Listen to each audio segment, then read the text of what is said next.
அந்த கூட்டத்துல யாராவது ட்ரிகர் பண்ணாங்களா? அந்த கூட்டத்துல விஷக்கிருமிகள் யாராவது இந்த கிரௌட் ட்ரிகர் பண்ணாங்களா? ஆம்புலன்ஸ் எப்ப வந்துச்சு? லாட்டி சார்ஜ் காவல்துறை எதற்காக பண்ணாங்க? கரண்ட் எதுக்காக போச்சு?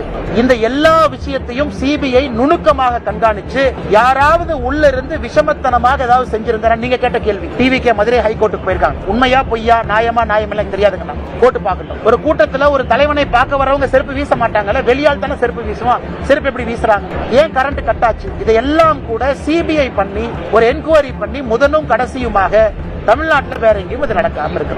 விஜய் மேல குற்றம் சாட்டுறோம், விஜய் தான் அக்யூஸ் நம்பர் 1. அந்த கருத்தை நான் ஏத்துக்க மாட்டேங்க. ஒரு கூட்டத்தை கூட்டுவது, கூட்டத்துக்கு வர்றன்னு விஜய் சொல்லலாம். அந்த கூட்டத்திற்கான பாதுகாப்பு கொடுக்க வேண்டிய கடமை அரசு. அந்த கூட்டத்திற்கு பர்மிஷன் கொடுக்க வேண்டியது அரசனுடையது. உங்களுக்கு இல்லையா இல்லைன்னு சொல்லிட்டு போங்க. அவங்க கோர்ட்ல போய் வேற பர்மிஷன் வாங்கட்டும், வேற இடத்துல வாங்கட்டும், வேற இடத்த கொடுங்க. அதனால் விஜய் அவர்களை பொறுத்தவரை இந்த கூட்டத்துக்கு நான் கூட்டுனே, நான் வந்தேன், அவருக்கு எல்லா உரிமையும் இருக்கு.